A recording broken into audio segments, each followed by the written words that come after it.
आइए ईश्वर स्मरण। ओ वायुरनिलममृतमथेदम् भस्मान्तं शरीरम्। ॐ क्रतुस्मर क्लिबे स्मर कृतं स्मर। ॐ शान्तिः शान्तिः शान्तिः। एक बार फिर इस मंत्र को पढ़ते हैं। ओम वायुरनिलममृतमथेदम् भस्मान्तं शरीरम्। ॐ क्रतुस्मर क्लिबे स्मर अकृतं स्मर। उस परम पिता को नमन है जिनकी महती अनुकंपा से हम सब ने न्याय दर्शन का पूर्णतः अध्ययन कर लिया। ईश्वर दयालु हैं। अगर दयालु नहीं होते, हम पे अगर दया नहीं करते, तो इतना बड़ा लंबा समय हम इसमें अपनी ओर से उत्साह के साथ दे नहीं पाते। तो सबसे पहले उनका हम धन्यवाद करते हैं। आइए इस मंत्र पे विचार रखते हैं। एक आपका स्वस्ति वाचन के मंत्र शेष बचा है, तो अंतिम जो कक्षा होगी संडे को, तो उसी में उसको पूरा कर दूंगा और सीट भी आपको पीडीएफ उपलब्ध करा दूंगा। आइए जो प्रस्तुत मंत्र है उस पर विचार करते हैं। वायुरनिलममृतमथेदं भस्मान्तं शरीरम। ये यजुर्वेद के 40वें अध्याय का एक मंत्र है। इसमें कहा कि चेतन और जड़, इन दोनों की एक गांठ है। ये दोनों का एक गठबंधन है। हमारे इस व्यक्तित्व में, मानव व्यक्तित्व में कुछ चेतन पदार्थ और कुछ जड़ पदार्थों का गठबंधन है। तो किस तरह गठबंधन है वो कहते हैं कि पहले चेतन की परिभाषा करते हैं। वायु रनिल ममृतम। वायु रनिल ममृतम, इसको तोड़ दीजिए। वायु अनिलम अमृतम चेतनम वर्तते अत्र। इस शरीर में वायु, अनिल और अमृत नामक चेतन निवास करता है इस शरीर में। तो वायु वायवीय चेतन कौन है? जीवात्मा। और परमात्मा तो सर्वव्यापक है, उनकी चर्चा नहीं की जा रही है। तो केवल इतना, इसी की चर्चा की जा रही है जो जीवात्मा है। वायु वह वायवीय शक्ति वाला है, हवा की झोंक के समान। अदृश्य तो है ही, और साथ में उसको भली भांति हम पकड़ नहीं पाते, केवल अनुभव करते हैं। क्षुधा, पिपासा, सुख, दुख आदि की स्थिति में, प्रसन्नता और अप्रसन्नता की स्थिति में केवल ही हम अनुभव कर पाते हैं, और वहां तक हमारी पहुंच नहीं हो पाती है। तो इस अभिप्राय को स्पष्ट करने के लिए उन्होंने कहा वायु, यानी वो वायवीय शक्ति है। फिर कहा अनिलम। तो अनिलम का अर्थ है ड और ल, ये दो शब्द समान रूप से उच्चारण किए जाते हैं। तो ये अनिडम, अनिडम शब्द को यहां हम लेंगे। यहाँ अनिल जो है पवन के अर्थ में जो है, उसको यहाँ ग्रहण नहीं करेंगे, क्योंकि व्याख्या बुद्धि बलापेक्षा। हाँ, हम अपने अभिप्राय की पुष्टि करने के लिए हम क्या करेंगे, इसमें विविध प्रकार के समन्वय बैठाएंगे। तो अब देखते हैं क्या हम इसमें करना चाहते हैं कि वायु रनिलम अनिडम। अब देखते हैं, ईड़ शब्द का अर्थ है, जो ईड़ शब्द है उसका अर्थ है ईड़ा पृथ्वी, ईड़ा अन्न। निघंटु में बड़े सारे अर्थ होते हैं। तो ईड़ धातु से ईड़ स्तुतौ, तो पृथ्वी स्तुत्य है, अन्न स्तुत्य है, तो इसलिए पृथ्वी, अन्न और भी प्रकाश को भी ईड़ा कहा गया है, बल को भी ईड़ा कहा गया है निघंटु आदि शास्त्रों में। तो यहाँ पृथ्वी पर का अर्थ लेंगे। अनिड़म का अर्थ होगा कि ईड़ा से क्या कहेंगे कि ईड़ा की अविद्यमानता जहां है, क्योंकि जो निषेधार्थक शब्द होते हैं उनके अनेक अर्थ होते हैं, 6 प्रकार के अर्थ होते हैं। अब हमें यहाँ लेंगे कि अपार्थिव, अनिड़ शब्द का अर्थ लेंगे अपार्थिव, पृथ्वी के तत्व उसमें भी नहीं है। बस अब ईड़ से पृथ्वी लिए और अनिड़ करके पृथ्वी के पार्थिव तत्व उसमें नहीं होता है। तो पृथ्वी में कौन से तत्व होते हैं? 4 तत्व तो तीव्र होते हैं, गंध, स्पर्श, रूप, रस, और एक सामान्यता की स्थिति में होता है जो शब्द। तो इसलिए जो पंचभौतिक तत्व है जिनसे पृथ्वी बना है, तो उस पृथ्वी के पार्थिव तत्व से वो रहित है। ठीक है, तो ये जीवात्मा पहले क्या कहा था? वायवीय शक्ति है और अपार्थिव है। वायु अनिलम, वायुरनिलम अमृतम। अपना माइक आप ऑफ कर दीजिए, आवाजें आ रही हैं। सुनिए अपना माइक, हाँ ठीक है, कर दिया, थैंक यू। अब अमृतम शब्द ले लेते हैं। अमृतम जो कभी मरती नहीं है, अविनाशी है, विनाश रहित है। तो बस ये हमें मिल गया कि शरीर में जो जिस चेतन की बात कही जा रही है वो चेतन 3 गुणों से युक्त है, वायवीय शक्ति से युक्त है, अभौतिक है, क्योंकि इस आत्मा की मृत्यु होने के बाद ये आत्मा पृथ्वी में आश्रित नहीं हो सकती। आत्मा को आश्रय देने वाली शक्ति केवल ही वो परमात्मा ही हो सकते हैं, जिसे हम महाकाश कहते हैं। क्योंकि आकाश की परिभाषा में हमने पढ़ा था प्रवेशनम निष्क्रमणम इति आकाशस्य लिंगम, उसी में हमारा प्रवेश होगा, वहीं से हमें निकलना होता है। तो इसलिए पृथ्वी आदि जो पदार्थ हैं, पृथ्वी, सूर्य, चंद्र, इनमें हमारा प्रवेश नहीं होगा, लेकिन हमारा प्रवेश है, आश्रय जहां होगा वो परमपिता है। तो इसलिए अपार्थिव गुणों से युक्त है। पृथ्वी आदि कोई भी बंधन इस जीवात्मा को बांध नहीं सकता। ये जीवात्मा जब निकलने लगेगी, क्योंकि ये अत्यंत सूक्ष्म है, पृथ्वी आदि पिंड पंचभौतिक पिंड स्थूल है। तो बस अब आइए मंत्र, कितना बढ़िया मंत्र है। वायु हो, यह जीवात्मा वायवीय शक्ति है, इस शरीर में रहने वाली चेतन सत्ता वायवीय शक्ति है, अपार्थिव है, पृथ्वी के 5 भौतिक गुणों से परे है, और अमृतम अविनाशी है। आगे कहते हैं अथेदम अथ इदम, इसके बाद और बताता हूं। क्या बताता है ऋषि? अथेदम भस्मांतम शरीरम, और ये जो शरीर है ये भस्म के साथ अंत हो जाने वाला है, यानी ये निश्चित रूप से जड़ है, जो भस्म के साथ गंध बिखरती हुई नष्ट हो जाती है। वह देह जो है वो निश्चित रूप से जड़ देह है, जड़ शरीर है। तो बिल्कुल स्पष्ट कह दिया, भस्मांतम शरीरम जड़म वर्तते, और वायु अनिलम अमृतम इदम चेतन तत्वम किम वर्तते ना चेतनम परम चैतन्यम वर्तते। इन दोनों का यहाँ सम्मिश्रण है।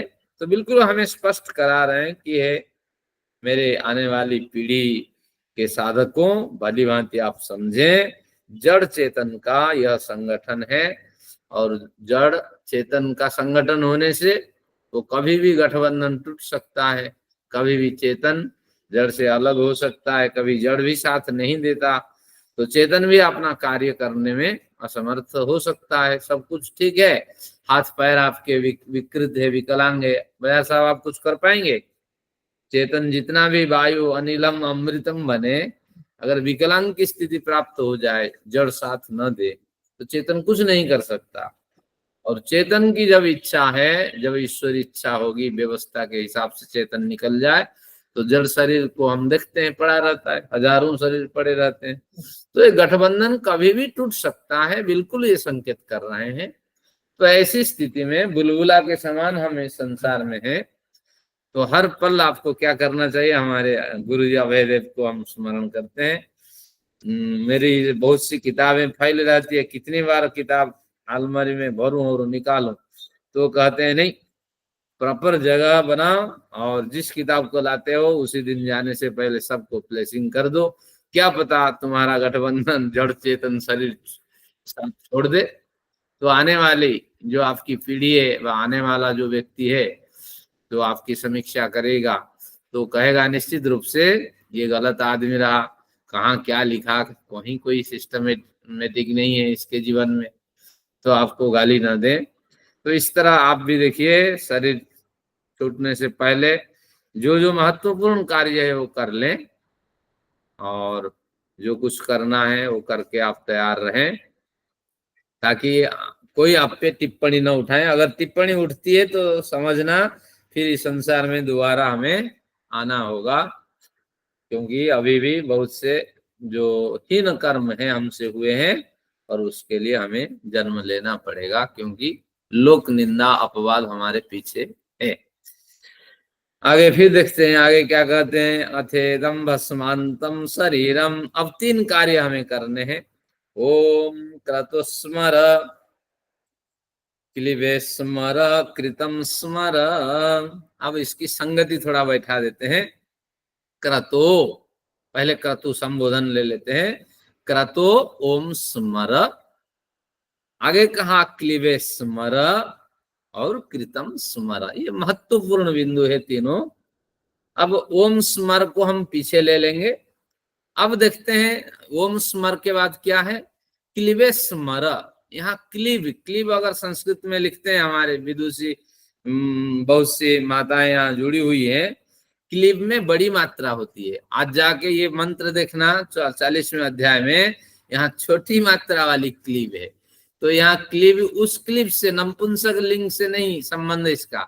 यहाँ क्लिप्यते, क्लिप धातु से चतुर्थी विभक्ति एक वचन में क्लीबे बना, यानी क्लिप यानी कल्पना करना। तुम कल्पित लोक का स्मरण करो, ये महत्वपूर्ण बिंदु है।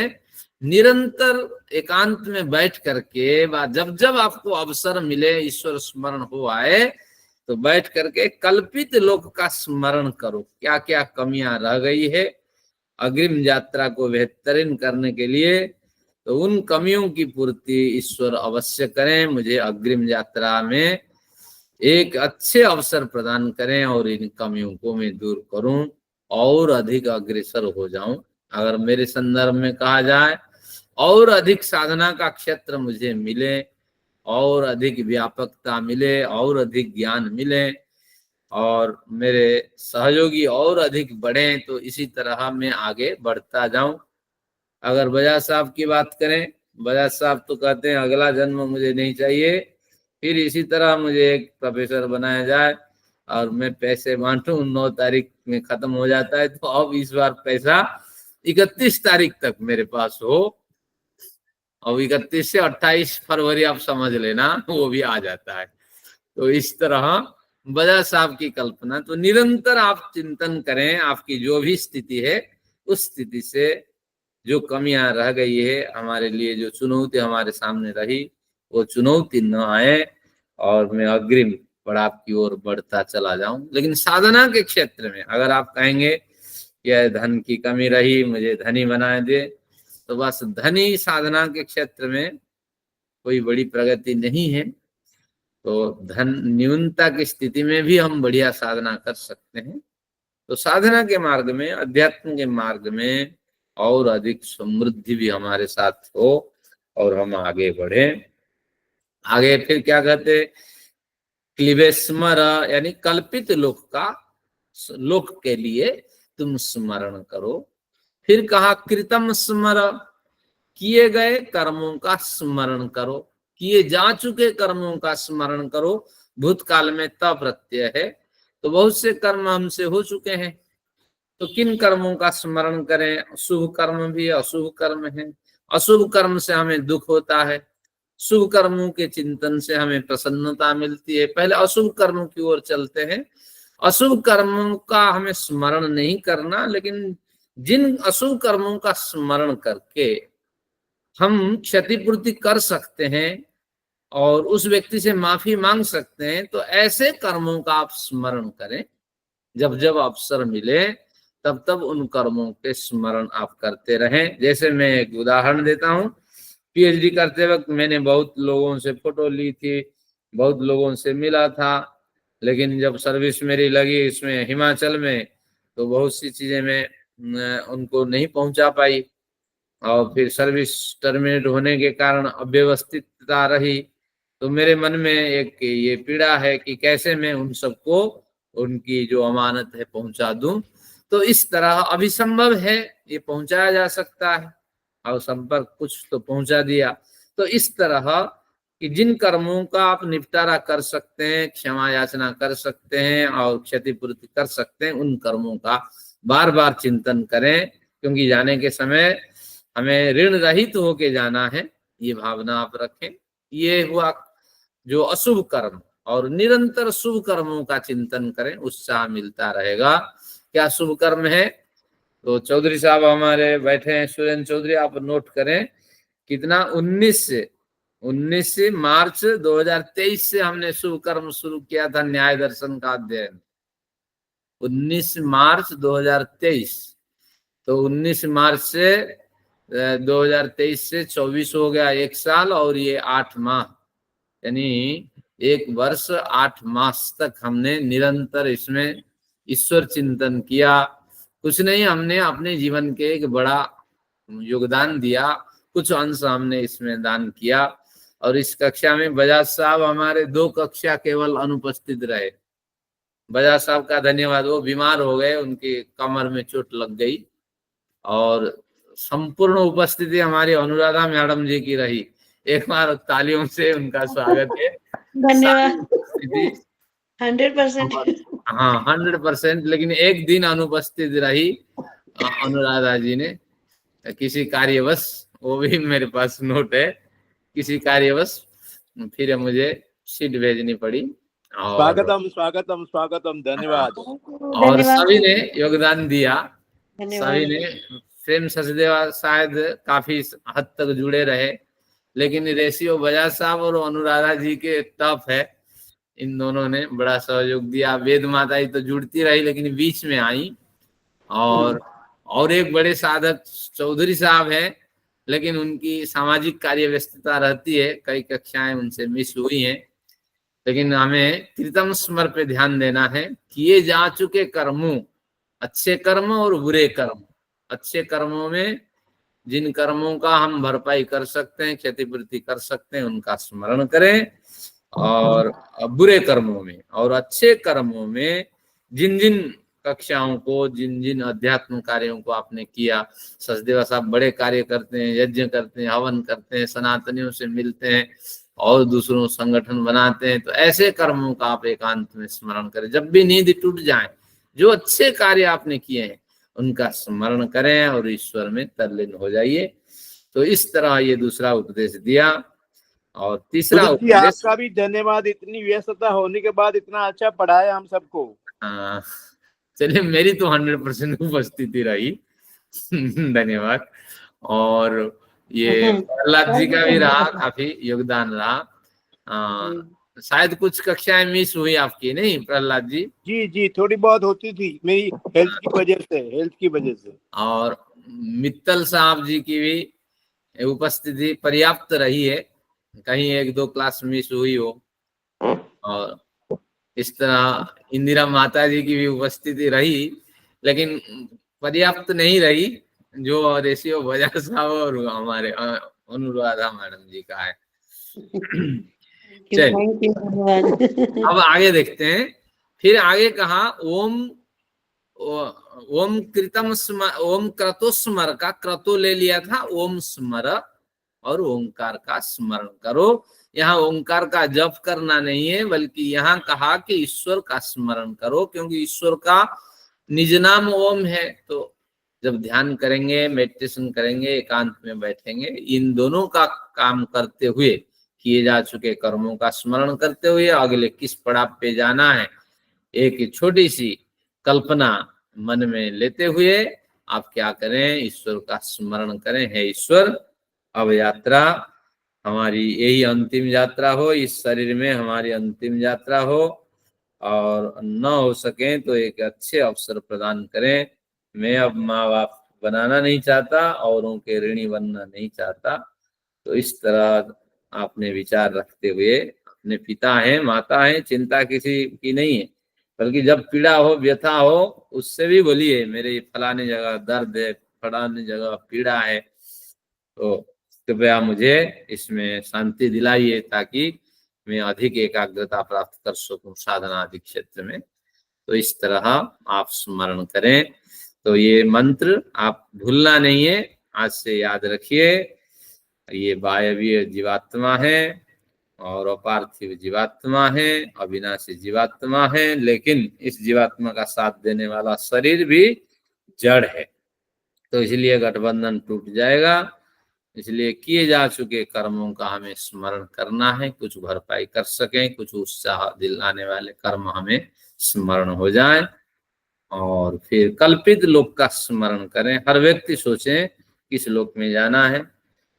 अगर गलत काम कर रहा है वो भी सोचे, अगर सोचेगा तो फिर जीवन में उसका परिवर्तन होगा। अगर नहीं सोचेगा, बस कोई गलत काम हमेशा जीवन में होता रहा हमसे, तो निश्चित रूप से बुरी गति होगी। तो इस तरह सोचते ही उसमें परिवर्तन होने लगेगा, और जब जब अवसर मिले ईश्वर का चिंतन करें। तो ये हमारा आज ये विषय रहा। इन्हीं को कुछ अच्छा, विचार एक और भी रखना था है। ना, क्रतोस्मर, क्लीवोस्मर, एक इसके बाद एक और भी था ना कुछ। हाँ, ओम, ओम क्या स्मर है, कुछ और है ना एक। मैं इसको क्लियर करता हूँ। ओम क्रतो स्मर, पहली पंक्ति। तो हाँ जी, हाँ जी। क्रतो संबोधन है, एक कर्मशील मानव, हमने क्रतो को ले लिया, ओम स्मर में जोड़ दिया उसको, अच्छा अच्छा। और फिर आगे क्लीवे स्मर, कल्पित लोक के लिए स्मरण करो, करो, और हाँ। किए जा चुके कर्मों का स्मरण करो। ये जा चुके कर्मों का स्मरण करो, ठीक है। चलिए, कुछ विचार और रखना है सचदेवा साहब, अगर आप चाहते हो, या कोई साधक चाहते हैं। आपकी आवाज नहीं आ पा रही है, आवाज नहीं आ पा रही सचदेवा साहब। उन्होंने माइक नहीं खोला अपना शायद। सचदेवा जी पहले अपना माइक खोलिए, आपकी आवाज नहीं आ रही। माइक खोलना है, आप एक बार लीव करके दोबारा ज्वाइन कर जाइए, फिर हो खोल जाए। दिया, मैं अपनी फिर बंद कर दिया हमने माइक, खोल हाँ, दिया माइक। आपकी आवाज नहीं आ पा रही। ओम, आवाज आ रही है? हाँ, आवाज आई हो, अब बताइए। हाँ, अनिलम का शब्दार्थ बताइए, अनिल का। हाँ, अपार्थिव, अनिलम बराबर अनिडम, अनिलम बराबर अनिडम, ल और ड में कोई भेद नहीं होता है। अच्छा, तो अनिडम यानी अपार्थिव। जो अनिडम, अन्न जमा ईड़, ईड़ का मतलब पृथ्वी। तो अनिडम पृथ्वी तत्वों से रहित, यानी पंच भौतिक तत्वों से रहित।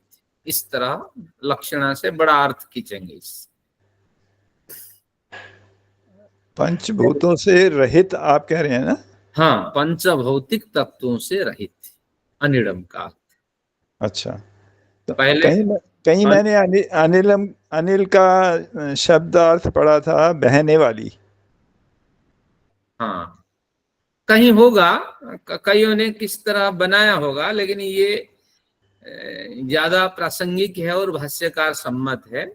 ठीक है, तो ठीक अब है। इस तरह उन्होंने बहने वाली बनाया, वो अनिलम शायद हवा को समझा, तो जी, हवा बहने वाली है, तो इसमें कोई हानि नहीं है, क्योंकि आत्मा अति सातत्य गमन है, निरंतर आत्मा गतिशील है।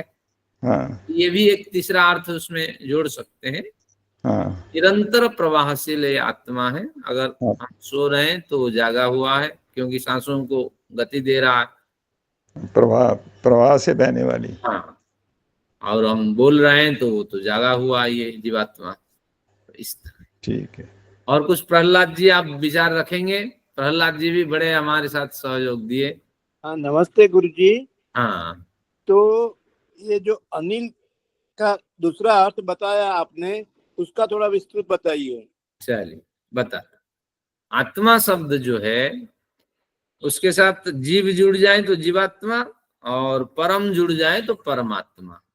अब परमात्मा की बात हम नहीं करते हैं, जीवात्मा की बात करते हैं। तो अत सातत्य गमने, आत्मा अत धातु से बनता है, तो अत धातु का अर्थ निरंतर जो गतिशील रहे वो आत्मा है। परमात्मा निरंतर गतिशील है, तभी तो सृष्टि पालन संहार हो रहा होता है निरंतर।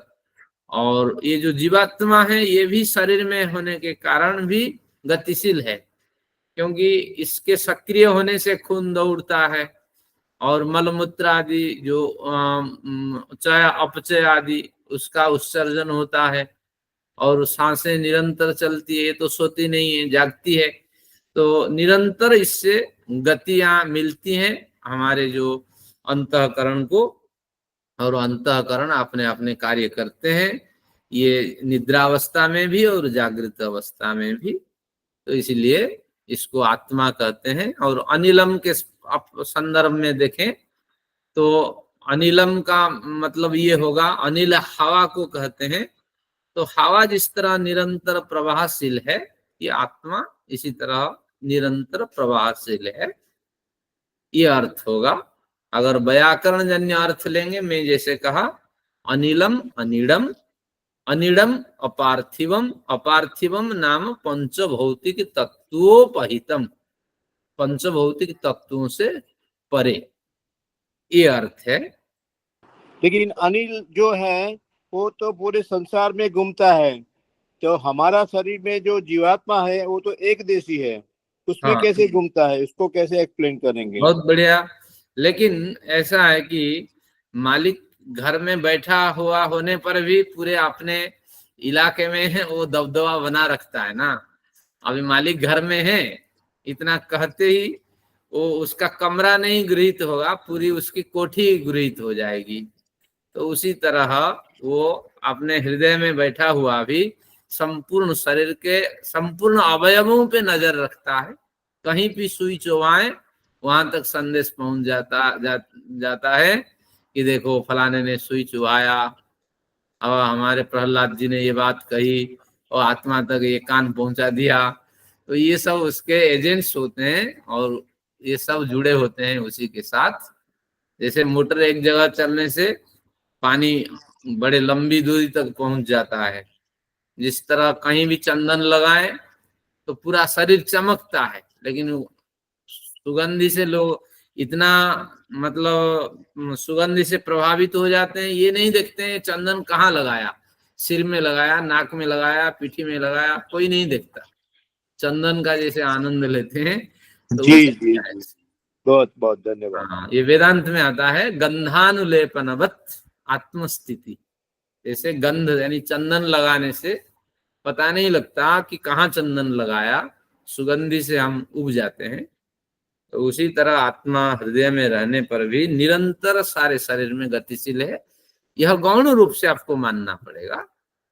और मुख्य रूप में तो एक देशी है ही, उसमें कितनी सामर्थ्य है। धन्यवाद। चलिए, बढ़िया विचार है। और किन्हीं को कुछ, मित्तल साहब आपका भी बड़ा साथ रहा इन दिनों, कुछ विचार रखें। धन्यवाद। आपका भी बड़ा साथ रहा, और आप आर्य मान्यता पे बाद में जुड़े नहीं, आप एक बार विचार रख रहे थे। जी, बहुत बाद में जुड़ा हूं मैं तो। हाँ, सन 2019 में, कोरोना काल में। ओहो, कोरोना काल में जुड़े जी। और इस तरह बाकी सभी इसी तरह जुड़ते हुए चले जाते हैं। मैं भी कौन सा बचपन में था, मैं तो 17 साल के बाद जुड़ गया आप लोगों से, और मैं 45-46 पहुंच चुका हूँ। तो इस तरह यात्रा चलती है हमारी। और आचार्य जी, मैं तो रिटायरमेंट के बाद जुड़ी, बिल्कुल जॉब के बाद जब बिल्कुल फ्री हो गई ना, तो मैंने जगह ढूंढी कहाँ जाऊँ। हाँ, मैं तो रिटायरमेंट के बाद जुड़ी हूँ बिल्कुल आर्य समाज से। और मैं तो आचार्य जी नहीं, तो विद्वानों ने पढ़ाना शुरू किया तब हम जुड़े। हाँ, बहुत बढ़िया। कुछ वीर जी बताएंगे, वीर आप कब जुड़े? पिछले साल आचार्य जी नमस्ते। हाँ नमस्ते, बताइए। पिछले साल शुरू से जुड़ा, शायद 1-2 क्लास खत्म हो गया था नया दर्शन का। हाँ, तो आपका बैकग्राउंड नहीं है, ये आर्य बैकग्राउंड नहीं है, आर्य मान्यता का? जी नहीं आचार्य जी, मैं तो वहां से जुड़ा हुआ था, कुछ ये जो आचार्य योगेश वैदिक जी से जुड़ा हुआ था, वहां से भी कक्षा लेता रहता हूँ, ऑनलाइन क्लास लेता रहता हूँ, हाँ उसी योगेश, से प्रभावित होकर। लेकिन आपसे स्पेशली कृतज्ञता ज्ञापन करता हूँ। मेरा जितना भी छोटा मोटा जितना भी है सब शंका आप दूर कर देते हैं। चलिए बहुत सुंदरवाद, बढ़िया। धन्यवाद आपको। यात्रा तो ऐसी ही चलती है, और ये एक आकस्मिक कर्म होता है, वो जुड़ जाता है। एक बार ध्रुव नामक एक बड़े साधक रहे, लेकिन ध्रुव बालक था। और आपने उत्तानपाद प्रियव्रत, उत्तानपाद प्रियव्रत दो व्यक्ति रहे। उत्तानपाद के बेटा था ध्रुव, ध्रुव नाम सुना होगा। उत्तानपाद की दो पत्नियां थी। जी जी जी। तो एक पत्नी जो बड़ी पत्नी थी, तो उसका बेटा जो है वो राजगद्दी पे बैठना चाहता था, क्योंकि नियम तो यही है, बड़ी पत्नी की का जो बेटा होगा वो राजगद्दी पे बैठेगा। और ये छोटी पत्नी का बेटा था। अब ये जब जाता था, इसको हटा दिया जाता था राजगद्दी से। लेकिन छोटी पत्नी की पहली संतान होने के कारण नहीं, हाँ, ये बड़ा मतलब हट्टा कट्टा था और जाके बैठ जाता था। और बड़ी पत्नी के जो बेटा था वो दुबला पतला था, उसको पछाड़ देता था। अब सब इसको डांटते थे। तो ऐसी स्थिति में कि जिसका अधिकार है उसको सब अच्छा मानते हैं ना, हमारे राजा है, राजकुमार है, और उसको ये पछाड़ता है। तो ऐसी स्थिति में फिर एक बार राजा ने उसको डांट के भगा दिया राज दरबार से। अब ये बच्चा था, माँ से पूछा, माँ ने कारण बताया, और मन में विचार आए, वो चल दिया। अब देखिए, हम जैसी यात्राएं हमारी जैसी हुई है, ऐसी तरह यात्रा रही। तो फिर वो कहा कि नहीं, मैं जानना चाहता हूं कि वास्तविक रूप से अगर नहीं, माँ ने अध्यात्म की शिक्षा दी कि आप ईश्वर की चाह रखो, वो बड़ा गद्दी, बड़ा आसन तुम्हें प्रदान करेंगे। ये छोटा आसन और छोटी गद्दी की चाह ना रखो। तो बच्चे के मन में कुछ परिवर्तन हो गया और बच्चा निकल गया घर से। और फिर रास्ते पे संयोग से मिल गए नारद। नारद उस समय बड़े विद्वान रहे, उनको ले लिया, समझ लिया फलाने का बेटा है, और लेके गुरुकुल में रखा, पढ़ाया और सब सिखाया, और इतना बड़ा विद्वान बना। देखिए, छांदोग्य उपनिषद जब पढ़ेंगे उसमें आपको मिलेंगे विचार कि नारद कहते हैं कोई शास्त्र नहीं रहा, और जिस भी शास्त्र को पढ़ना मैंने चाहा और श्रम करके उसको पढ़ा। तो इस तरह नारद ने सब कुछ उसको निगरानी में पढ़ाया, और अंत में फिर उसको ऐसा उपदेश दिया कि तुम राजगद्दी चाहते हो। उस समय उसका बेटा भी मर गया था, जो प्रियव्रत उत्तानपाद का जो बड़ी पत्नी का बेटा था। उत्तानपाद इसको लेने आया गुरुकुल से। अब ये कहा, मैं नहीं जा सकता, मुझे बड़ी गद्दी मिल गई है, यानी ज्ञान मिल गया है, और कोई विकल्प देख लें।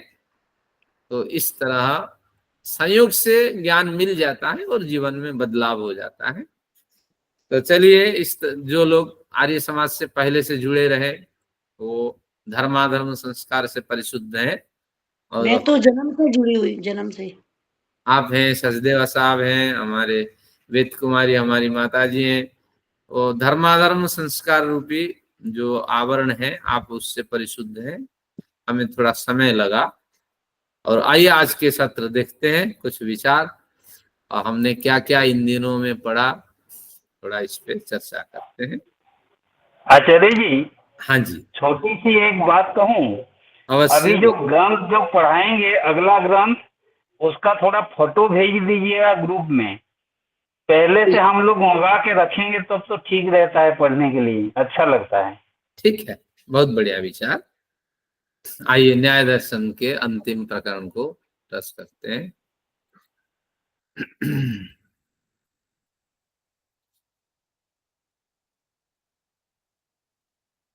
हाँ, ये न्याय दर्शन से कुछ स्मरणीय प्रकरण मैंने उठाया था, इसको ले ले। न्याय दर्शन की समीक्षा, इस पे चर्चा करते हैं। तो जो कक्षा 136 105 पत्रक बन गए हैं। ये अंतिम दिन यानी रविवार को मैं PDF कर दूंगा सबको। और बस आगे देखते हैं। प्रथम अध्याय में हमने क्या क्या पढ़ा। बहुत सारा प्रकरण है, लेकिन केवल एक के दिग्दर्शन, यानी आप चाहते हैं ना मुझे जाना है, कहाँ जाना है, विकासपुरी जाना है बजाज साहब को। बजाज साहब पूछेंगे विकासपुरी कैसे जाएं, तो यहीं से थोड़ी सारा बता देगा। वो कहेगा बस इसी रास्ते पे चलते रहो, आगे पूछते जाओ। तो उसी न्याय से इसको कहते हैं दिग्दर्शन। केवल दिग्दर्शन में कराता हूँ। न्याय दर्शन का प्रयोजन है तत्व ज्ञान की प्राप्ति से मिथ्या ज्ञान की निवृत्ति। ये इसका न्याय दर्शन का परम प्रयोजन है। वो नहीं कहता पहले मिथ्या ज्ञान को हटाओ फिर तत्व ज्ञान की प्राप्ति हो जाएगी, वो नहीं कहता, उल्टा है। देखिए न्याय दर्शन क्या कहता है, पहले तो आप समझ लो कि तत्व ज्ञान क्या है। ये न्याय दर्शन की विशेषता है। बहुत से प्रकरण हम पढ़ेंगे, वो कहते हैं कि पहले मिथ्या ज्ञान को आप हटाते जाओ फिर तत्व ज्ञान की प्राप्ति होगी। लेकिन मिथ्या ज्ञान तत्व ज्ञान का विवेक कैसे होगा, तो ये कहते हैं तत्व ज्ञान की प्राप्ति पहले कर लो और उस तत्व ज्ञान की प्राप्ति करके तदनुरूप जीवन जियो। जैसे व्यावहारिक जीवन में तत्व ज्ञान उतरता जाएगा, ये मिथ्या ज्ञान रूपी अंधकार हटता चला जाएगा। ये न्याय दर्शन का विषय है, इसको याद रखिएगा। तो हमेशा उत्तम उत्तम ज्ञान ग्रहण करने की चाह रखें। एक कॉपी करें, एक डायरी करें, उसमें नोट करें, जब जब समय मिले उसको देखें। तो इस तरह फिर प्रस्तुत प्रकरण में तत्व ज्ञान की प्राप्ति से अपवर्ग तक के 5 सोपानों की विवेचना की गई है। 5 सोपान क्या है इसमें? दुख, जन्म, प्रवृत्ति, दोष, मिथ्या ज्ञान, ये 5 सोपान है। तो तत्व ज्ञान प्राप्ति हो जाने से 5 सीढ़ियां आपको चढ़नी होगी। तत्व ज्ञान से मिथ्या ज्ञान, मिथ्या ज्ञान से दोष यानी राग द्वेष, और दोष से प्रवृत्ति, प्रवृत्ति यानी सकाम कर्म, और सकाम कर्म से दुख की निवृत्ति, और दुख की निवृत्ति हो जाने से अब आपको सुख की प्राप्ति, जन्म दुख जन्म की निवृत्ति, प्रवृत्ति से जन्म की निवृत्ति। हाँ, सकाम कर्म से जन्म, प्रवृत्ति से जन्म की जन्म निवृत्ति, है तो फिर दुख भी है, जन्म है तो दुख भी है। तो जन्म की निवृत्ति से सुख की प्राप्ति, दुख की निवृत्ति, सुख प्राप्ति, ये है। और फिर आगे हमने अध्ययन किया था तत्व ज्ञान में, बस तत्व ज्ञान प्राप्ति के साधन 16 पदार्थों से। अब प्रश्न उठा कि क्या ये 5 सीढ़ियों चढ़ने के लिए तत्व ज्ञान क्या क्या है बताओ। तो उन्होंने बताया कि 16 पदार्थों का परिज्ञान करना। तो 16 पदार्थों के परिज्ञान के लिए इस प्रकरण में यानी 1.1 में प्रथम अध्याय के प्रथम आन्निक में हमने प्रमाण प्रमेय से निर्णय पदार्थों तक, प्रमाण प्रमेय से निर्णय तक कितने पदार्थ होते हैं? 9 पदार्थ होते हैं। 16 पदार्थ के बारे में बताएगा, लेकिन प्रथम प्रकरण में 9 पदार्थों की विवेचना कर दी गई। तो इस तरह हमने प्रथम प्रकरण का अध्ययन किया। उस समय कौन सा सन था कि 19 मार्च से 2023 से हमने यात्रा की, लगभग दिसंबर तक इसको पढ़ लिया होगा। आगे चलते हैं, अभी 2023 में दिसंबर में है। चलिए अब 1.2 में हमने क्या पढ़ा? तत्व ज्ञान प्राप्ति के साधक 10वें पदार्थ बाद से लेकर अंतिम पदार्थ निग्रह स्थान तक की चर्चा। तो ग्रंथकार बड़े होशियार हैं, उन्होंने प्रथम अध्याय में आपने तत्व ज्ञान प्राप्ति के जो साधन 16 साधन है उनकी चर्चा प्रथम प्रकरण में कर दी थी। अब द्वितीय अध्याय पे हम चले, और बजाज साहब हमेशा पुस्तक लेके आते हैं, तो आज उनको पूरा सार मिल गया। द्वितीय प्रकरण के प्रथम आन्निक में संशय लक्षण की परीक्षा, यहाँ से कठिनाई हुई, सीट बनाना हमने शुरू की। उन्होंने कहा संशय लक्षण में बड़ी त्रुटियां हैं। क्यों? न स्थाणु व पुरुष व, अंधेरे में जब लाइट नहीं है ये पुरुष है या स्थाणु है बताओ। तो इस तरह यहाँ संशय उत्पन्न करके फिर उसका समाधान किया कि नहीं, संशय लक्षण यथार्थ है। फिर अनुमानादि 4 प्रमाणों की परिभाषाओं पर विवेचन, कहा गया ये परिभाषाएं ठीक नहीं है, इसको बदलना चाहिए। फिर इसका समाधान दिया, बिल्कुल यथार्थ है, इस परिभाषा में कहीं कोई त्रुटि नहीं है। इस तरह उन्होंने अनुमान आदि 4 प्रमाण की बढ़िया परीक्षण किया है। आगे फिर 2.2 में परमाणु की संख्या 8 होनी चाहिए, इस शंका का उन्होंने समाधान किया कि नहीं 8 होनी चाहिए, ये जो शंका उठाते वो गलत है।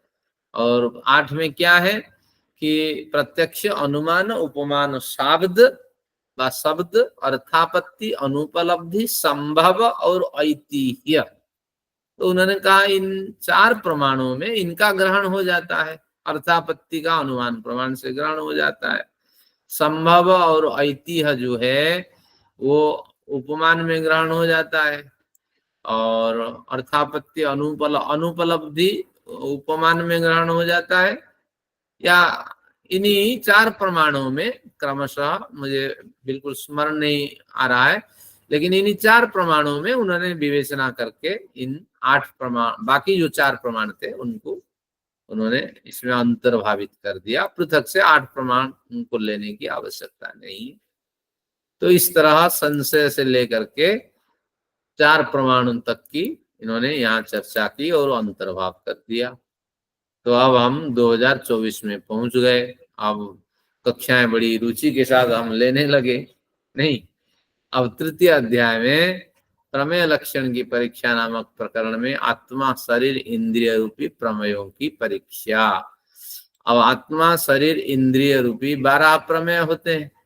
तो इन 12 प्रमेयों के समय पे हमारी वेद कुमारी माता जी हमारी कक्षा में आई, तो आत्मा, शरीर, इंद्रिय प्रमेयों की रुचि पूर्वक उन्होंने अध्ययन किया।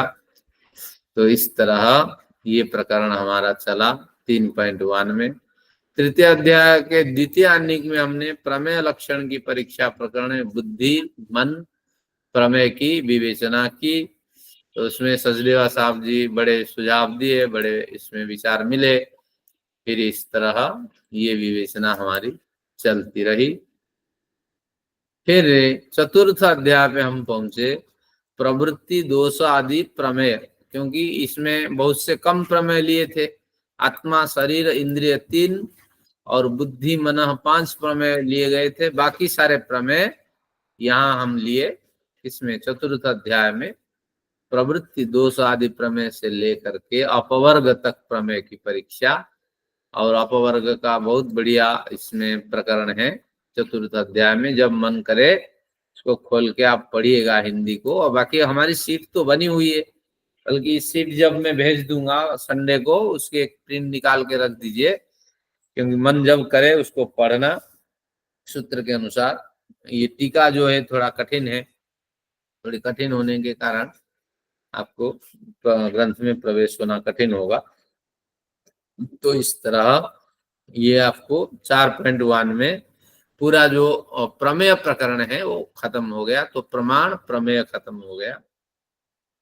अब आगे फिर जो प्रमाण प्रमेय इतना परीक्षण कर लेने के बाद फिर उनके विचार अलग किसी विषय पे आया। किसके? जो हमारे गौतम मुनि है, वो तत्व ज्ञान, मिथ्या ज्ञान, संसार के हेतु अविद्या और सकाम कर्म। ये ध्यान रखिए, बढ़िया प्रकरण है। संसार में हम क्यों आए? हमारे अंदर अविद्या है और सकाम कर्म करने की इच्छा है। कुछ निष्काम कर्म हमसे तो होता नहीं ना। हाँ, पंडित को कोई बुलाता है, भैया वो तो चाहता है मुझे दक्षिणा चाहिए। भैया साहब ठीक कह रहा है नहीं? सकाम क्या होता है? सकाम निष्काम तो हाँ, जिसमें अब भैया साहब कहते हैं सकाम क्या है? हाँ, निष्काम तो पैसे मिलने चाहिए। हाँ, सकाम का मतलब मैंने श्रम किया, पारिश्रमिक मुझे मिलना चाहिए। तो अगर पारिश्रमिक आपने श्रम करके पारिश्रमिक लिया तो कुछ तो समाज के लिए किया नहीं ना, ईश्वर की सृष्टि के लिए कुछ किया नहीं, आपने आत्म कल्याण के लिए कुछ किया नहीं। जब किया नहीं तो क्या होगा कि बस जो आपने कमाया सो खा लिया, आपके बैलेंस जीरो है। तो बस जो कर्म आपने लेके आए भोग लिया, इसके बाद फिर गिर जाना है। क्योंकि जिसके खाता में शून्य हो जाता है, जीरो अकाउंट हो जाता है, तो वो क्या करता है? कहीं कुछ कर ही नहीं पाता है। तो ठीक है, तो ये ध्यान रखना, संसार में अगर हम आए हैं अविद्या और सकाम कर्म ये प्रबल होने के कारण आए हैं, और अविद्या अगर नष्ट हो जाएगी, कर्म निष्काम हो जाएगा। निष्काम से मतलब है केवल ही ईश्वर को प्राप्त करने की चाह से किए गए समस्त कर्म। इस कर्म में किसी को कोई तकलीफ नहीं होता है, और व्यक्ति ईश्वर की प्राप्ति के उद्देश्य से कर्म करता है, सबके साथ चलता है, सब में समन्वय स्थापित करता है, सत्य न्याय यथार्थ आचरण करता है। तो इसलिए निष्काम का की परिभाषा ही आज से नोट कर दीजिए, यही है, ईश्वर को प्राप्त करने की चाह से किए गए समस्त कर्म निष्काम कर्म कहलाते हैं। ऐसा नहीं कि उसने काम किया और हमने उसको उसने ईश्वर को प्राप्त करने की चाहना से किए गए तमाम कार्य समस्त निष्काम कर्म कहलाता है। तो अब इसमें बोलने की जरूरत नहीं है कि ईश्वर को प्राप्त करने की चाह से जो कर्म किया जाता है वो हिंसा नहीं करेगा, ये बोलने की आवश्यकता नहीं है। वो हिंसा का आचरण नहीं करेगा, और किसी को पीड़ा, कठिनाई, असत्य, अन्याय, छल इत्यादि उसके जीवन में नहीं होंगे, और ये न्यायपूर्ण मार्ग में चलता रहेगा, तो उसी का नाम निष्काम है। तो बस तत्व ज्ञान, मिथ्या ज्ञान, संसार के हेतु अविद्या और सकाम कर्म, यहाँ से लेके योगाभ्यास का बढ़िया प्रकरण इसमें हमने अध्ययन किया। आप सोचते होंगे न्याय दर्शन में ये सब बाद जल्प वितंडा का खेल है, योगाभ्यास का कहाँ खेल है। मैं कुछ प्रकरण आपको स्मरण कराता हूँ, याद रखिए। न्याय दर्शन में बड़ा बढ़िया योगाभ्यास का उपदेश करता है, आपने ध्यान रखा। अरण्य गुहा पुलिनेषु योगाभ्यासोपदेशः, ये इसमें आता है। मैं आपको बताता हूँ कहाँ ये सब ग्रंथ है। अब आज जाके थोड़ा थोड़ा इसको पढ़िएगा। योगाभ्यास का बहुत बढ़िया बढ़िया योगाभ्यास का प्रकरण है। किसमें? ये द्वितीय आह्निक है, चतुर्थ अध्याय, द्वितीय आह्निक 42वां सूत्र देखिए। और अन्य गुहा पुलिनादिषु योगाभ्यासोपदेशः, अरण्य में, गुहा में, पुलिन में यानी नदी के किनारे में, और एकांत स्थान में आप क्या करें, ऐसे सुरक्षित जगह का तलाश करें और योगाभ्यास वहां करें। एकांत नहीं होगा तो जीवन में परिवर्तन नहीं आएगा। फिर इसमें आगे देखिए, इसी द्वितीय अध्याय चतुर्थ अध्याय द्वितीय आह्निक 38वां सूत्र में कहता है समाधि विशेषाभ्यासात, यानी समाधि के विशेष अभ्यास से क्या होती है कि तत्व ज्ञान की प्राप्ति होती है। आप कहेंगे एकांत में हमें क्या करता है, प्रोटीन आदि होने के कारण काम वासना सताती है। ये नहीं है, क्योंकि आप व्यायाम करेंगे और न्यूनतम भोजन, शरीर चलने लायक भोजन ग्रहण करेंगे, तो निश्चित रूप से अध्यात्म चिंतन करेंगे। और जब जब काम वासना से पीड़ित होंगे तो योग दर्शन के वो विचार उठाएंगे, क्या मेरे द्वारा किए जा रहे कर्म से मुझे अगला अच्छा अवसर मिल सकता है? नहीं है तो ये कर्म नहीं करना।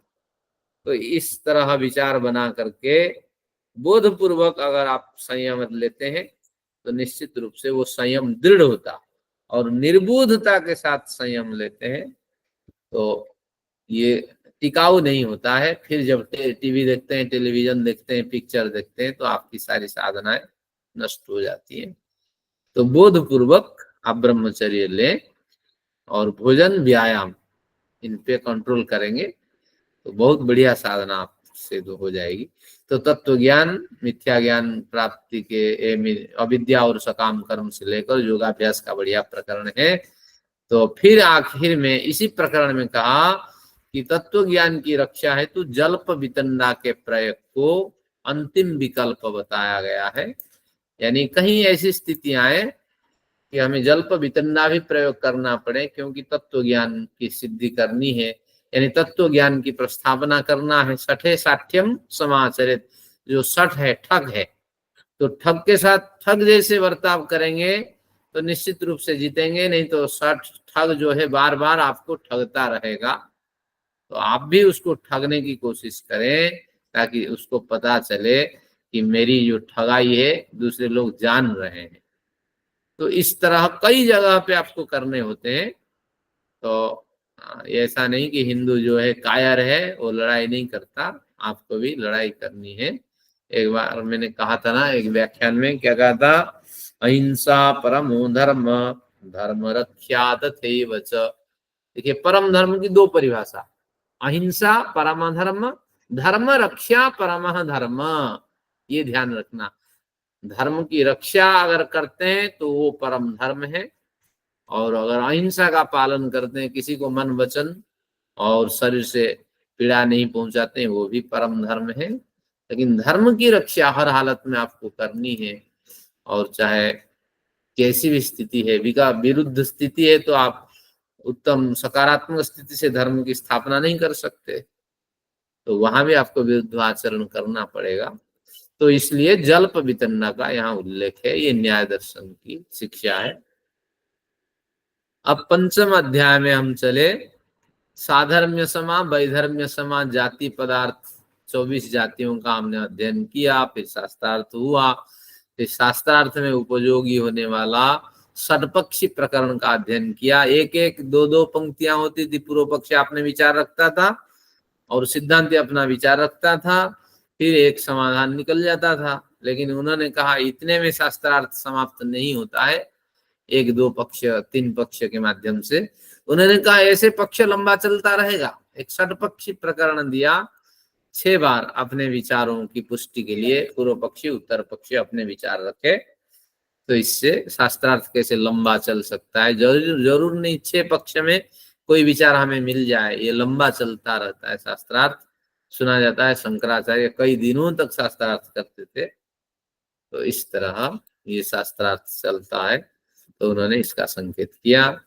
प्रतिज्ञा हानि, प्रतिज्ञांतर आदि कुल 22 प्रकार के निग्रह स्थानों की चर्चा हुई। इन निग्रह स्थानों की जब चर्चा हुई उन दिनों मेरी बड़ी छुट्टियां हो गई, मैं तो कभी छुट्टी नहीं करता, लेकिन कुछ व्यस्तता आ गई। और फिर इसमें अंतिम दिन में हमने पढ़ा, गलत हेतु प्रस्तुत किए जाने के कारण जो हमारा हेत्वाभास ये भी निग्रह स्थान में जा सकता है, लेकिन जल्प वितंडा बाद ये सब निग्रह स्थान के योग्य नहीं है। हेत्वाभास में 2 धर्म है, एक तो हेत्वाभास पदार्थ के स्तर में भी हो सकता है, और हेत्वाभास में गलत हेतु का प्रयोग कर दिया जाता है। इसके कारण अनेकांतिक है, अनेकांतिक सभ्य विचार। इधर भी एक कथन आपने कर दिया, उस कथन से इधर भी जा सकता है उधर भी जा सकता है। जैसे मैंने कहा, हेत्वाभास का उदाहरण मैंने दिया कि जो एक होता है चमगादड़, अब सभी प्राणी के दूध, सभी प्राणी के दूध नहीं पिया जा सकता है, सभी प्राणी के दूध पिया जा सकता है, इस तरह एक परिभाषा मैंने की। अब स्तन्यपायी प्राणियों के दूध पिया जा सकता है। अब चमगादड़ भी स्तन्यपायी प्राणी है, उसके भी दूध पिया जा सकता है क्या? तो इस तरह चमगादड़ तक हमारी परिभाषा चली गई। तो इस तरह भिन्न भिन्न मार्ग में चलने वाली परिभाषाओं के कारण हेत्वाभास होता है। तो इस तरह हेत्वाभास भी एक निग्रह स्थान को प्राप्त कराने वाला साधन है। तो हेत्वाभास का प्रयोग न करें। अगर हेतु आपको पता नहीं है तो हेतु को छोड़ दें, और हेतु यथार्थ रूप से पता है तो उसका आचरण करें। तो इस तरह ये प्रकरण अध्ययन मांगता है। और फिर ये इतने में पढ़ाई पूरी नहीं हुई। आप जब कभी कोई न्याय दर्शन की कक्षा लगाता है उसमें भी आप ज्वाइन करें, और जितना अधिक आपका योगदान रहेगा अध्ययन में तो उतना अधिक लाभ आपको मिलेगा। अब इस तरह हमारा ये न्याय दर्शन की कक्षा पूरी हो गई थी। आचार्य जी आपने पंचावयव का तो नाम नहीं लिया। हाँ, पंचावयव का प्रकरण किस में आता है कि इसे पंचम अध्याय। प्रथम अध्याय में। हाँ, इसमें कहीं आएगा। तो पंचावयव आप प्रथम के द्वितीय, प्रथम के प्रथम आनिक में आता है या द्वितीय आनिक में? शुरू में ही था ना, ये तो शुरू में ही था। ये सारा प्रकरण शुरू में है, प्रथम और द्वितीय आनिक में।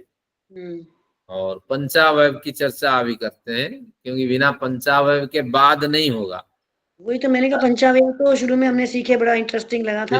और आपने होमवर्क भी दिया था, उन पर हमने पंचावयव बनाकर मैंने दिए भी थे। हाँ बिल्कुल। अब पंचावयव में देखिए, बाद कहाँ है? जल्प बाद, ये 6 नंबर में बाद कथा, इसी में पंचावयव आएगा आपका।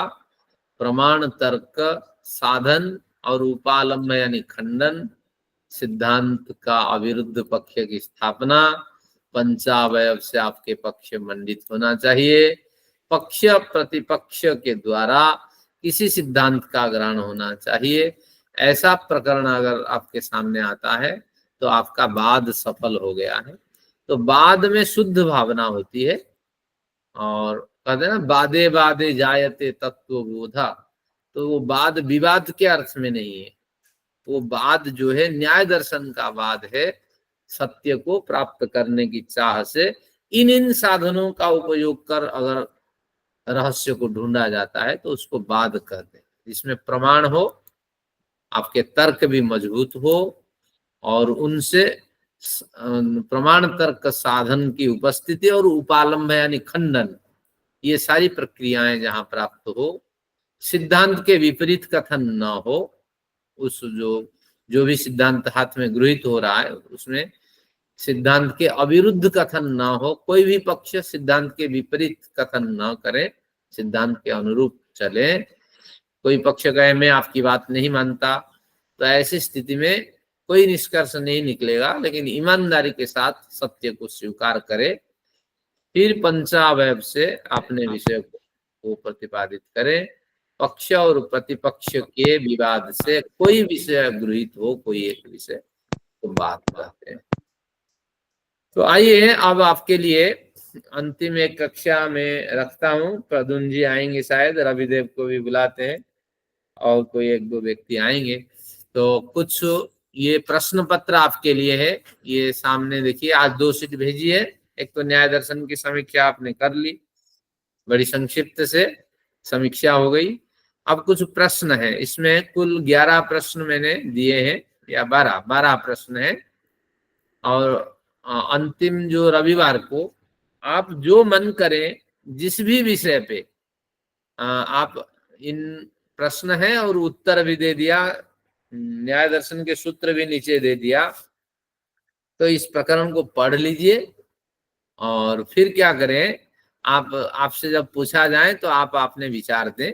आपके नाम तो नहीं लूंगा, आप आगे बढ़ करके सभी पार्टिसिपेट करें, क्योंकि ये आपका विषय नहीं, किसी को मैं बुलाऊं और आप बोल ना पाए, अच्छा मुझे नहीं लगेगा। तो आप अपने आग्रह के साथ विषय ले। मान लीजिए ये न्याय दर्शन के अध्ययन का प्रयोजन, अगर 5 व्यक्ति ने इस पे अपने विचार रखे, कोई हानि नहीं है, क्योंकि वक्ता भिन्न होने से विचार में भी भिन्नता होगी। जो अच्छा लगे, सरल लगे, तो इसी तरह इन 12 में से आप एक प्रकरण चुन लीजिए, और फिर क्रमशः एक व्यक्ति हो जाने के बाद दूसरा भी पार्टिसिपेट करे, तीसरा भी पार्टिसिपेट करे, और जिनको कुछ सूझा नहीं वो भी न पार्टिसिपेट करे, कोई हानि नहीं है। अपनी उपस्थिति दर्ज कराएं। कितना समय एक को मिलेगा? 5 मिनट?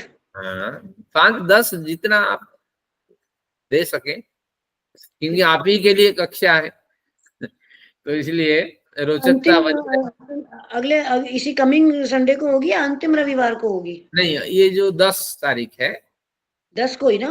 हाँ, इस 10 को हम सब मिलते हैं। तो और मुझे कोई गिफ्ट देना, 11 को मेरा बर्थडे है। अरे वाह, बहुत बढ़िया। तो उसी दिन हम सब आपके जन्म दिवस की शुभकामना।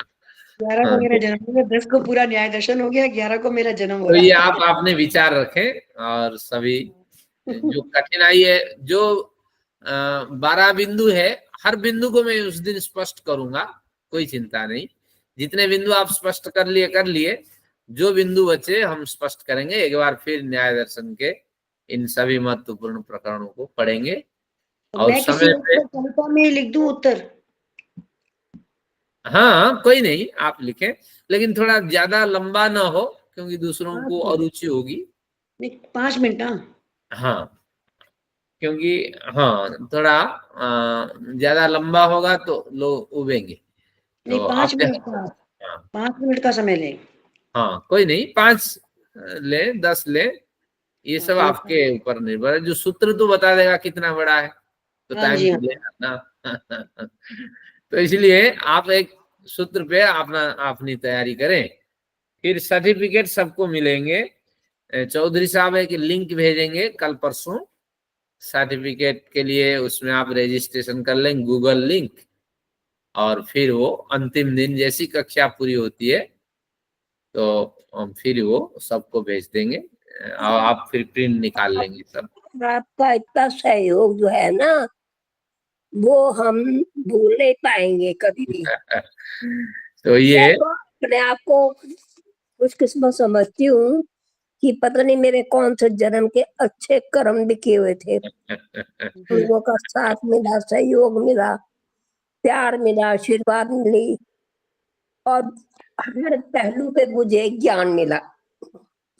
हाँ, एक बढ़िया विद्वान लोग कहते हैं, एक बढ़िया दोहा, या क्या कहेंगे इसको, मैं बीमार होती हूँ तो आपने मेरा सहयोग दिया, मेरी इच्छा होती है ज्ञान की, आपने मुझे ज्ञान सिखाया, मेरी इच्छा होती थी ध्यान की, आपने मुझे ध्यान सिखाया, आपने मेरी सब आशा पूरी कर दी। और अब जो है ना, यही आशा है कि सब हंसता खेलता परिवार रहे। हाँ, मुक्ति लोक में, तथास्तु वेद बहन जी, तथास्तु। मुक्ति लोक में सब मिलेंगे, लेकिन उस समय एक दूसरे को पहचानेंगे या नहीं वो तो अलग बात है, लेकिन इस तरह वहां भी मित्र संबंध रहेगा। मेरी हमने पढ़े शास्त्र सब लोगों ने कि ये सब निष्काम कर्म में आएंगे ना। हाँ, क्योंकि हमने जो कुछ समय कंट्रीब्यूशन किया सारा निष्काम है, आप हो, मैं हूँ, कोई भी हो, हमने ज्ञान की प्राप्ति के लिए किया, किसी इच्छा से तो करा नहीं। ऋषि ऋण से उरुण होने के लिए ऋषियों ने क्या लिखा हमारे लिए। हम जैसे रूबड़ों को आपने सहयोग दिया, कितनी मैं बीमार रहती हूँ, आपने मुझे सहयोग दिया कि मेरा हार्ट का ऑपरेशन हो रखा है, मैं चल नहीं सकती, बैठी बैठी सारी बातें सुनती हूँ, कितना सहयोग दिया आपने, मैं उसका बयान नहीं कर सकती। नहीं, अभी तो वेदांत पढ़ेंगे और अब यात्रा चलती रहेगी, फिर हमारे साथ कोई छूटेंगे, कोई रुकेंगे, बहुत से लोग चले हाँ, गए हमारे हाँ, साथ। जरूर जरूर। मुझे तो पूरे 6 दर्शन कविता में लिखने हैं, आप 6 दर्शन पूरे करा दो। हाँ, हमारे चौधरी साहब एक सूचना भेज रहे हैं कि जैसे गूगल लिंक आपके पास कल तक आ जाएगा, तो उसमें नाम साफ भरिएगा हिंदी में या अंग्रेजी में, ताकि लिखने में कठिनाई ना हो। अगर किसी के परिवर्तन करने की इच्छा हो कि कहीं छोटी मात्रा की जगह बड़ी हो गई, सर्टिफिकेट में अगर हिंदी में लिखना है तो पहले हम हिंदी में ही लिखें उसमें, या वो नहीं लिख लेंगे? अंग्रेजी में लिखना होगा। अच्छा, और इंग्लिश। अगर कहीं गलती हो तो हमारे चौधरी साहब हैं, हमारे भाई हैं हमारे, तो उनसे फिर बात करेंगे कि दोबारा संशोधन कर दे। इसमें कमेंट आ रहा है कि आज ही आ जाएगा लिंक। हाँ, तो तो इसमें ये नाम लिखना है, कुछ और नाम ही लिखना है, कुछ और भी लिखना है? अभी देखेंगे चौधरी साहब जी के किस तरह प्रेजेंटेशन है। ना रहे हम क्या करेंगे। प्रमाण पत्र हिंदी में दिया जाएगा, चौधरी साहब कह रहे हैं। कुछ वीर जी बताना चाहते हैं, वीर किशोर। नाम फिर हिंदी। नमस्ते गुरु जी। हाँ नमस्ते। मैं YouTube पर आपका जो जितना भी कक्षा है आपने लिया था, तो 4 नंबर वाला नहीं है, उसी के चलते मैं थोड़ा बोलना चाहता था। हाँ मैं देखूंगा, न्याय दर्शन की चौथी कक्षा नहीं है? नहीं है। ठीक है, मैं सर्च करके बता दूं। क्योंकि उसको बार बार सुनने पर ही कुछ याद रहता है। हम लोग तो वैसे भी अल्पज्ञ हैं और ज्ञान उतना भी है ही नहीं। सभी अल्पज्ञ हैं, आगे भूल जाना है, 1 माह के बाद स्मृति रह जाएगी। न्याय दर्शन के लिए हमने कुछ समय दिया, सारा भूल जाना है। फिर वेदांत में फिर इसको अभ्यास करेंगे, फिर ईश्वर से जुड़ेंगे। चलिए आज सत्र यही समाप्त करते हैं, फिर थोड़ी बातचीत भी करते हैं कि साधकों को कुछ जाना है हमारे बीच से। तो उसमें केवल नाम देना है या कुछ और भी लिखना है क्या, पता नहीं। हाँ, वो नाम एड्रेस दे देना, हमारे पास एक रहेगा डॉक्यूमेंट बन करके, नाम एड्रेस, बस फिर वहाँ लिखा रहेगा एज कि भी है। हाँ, एज पेज होगा। तो 19 मार्च 2023 से और आज कितनी हुई, हाँ 6 6 नवंबर नवंबर 2024 तक आपने कक्षा अटेंड की। बस यही स्मरण करना, जब देखना कितना समय दिया तो कृतम स्मरण हो जाएगा। उसमें एज का भी है, एज भी लिखनी है। हाँ, एज शायद अगर प्रोविजन होगा, चौधरी ठीक है, साहब तो खुद बताए थे। हमें तो याद नहीं है किस डेट को मैंने ज्वाइन किया था। कोई चिंता नहीं, उसमें आप अपना भर दीजिएगा। तो भेजना कैसे है, उसको भेजना कहाँ पे है फिर भर के? वहीं बेच के वो सबमिशन के लिए बोलेगा, जैसे सबमिट करेंगे चौधरी तो साहब के सबमिट पास करेंगे पहुंच तो जाएगा। सबमिट हो जाएगा। अच्छा ठीक है, भरते भरते सबमिट हो जाएगा फिर। हाँ, हाँ ठीक है ठीक है ठीक है।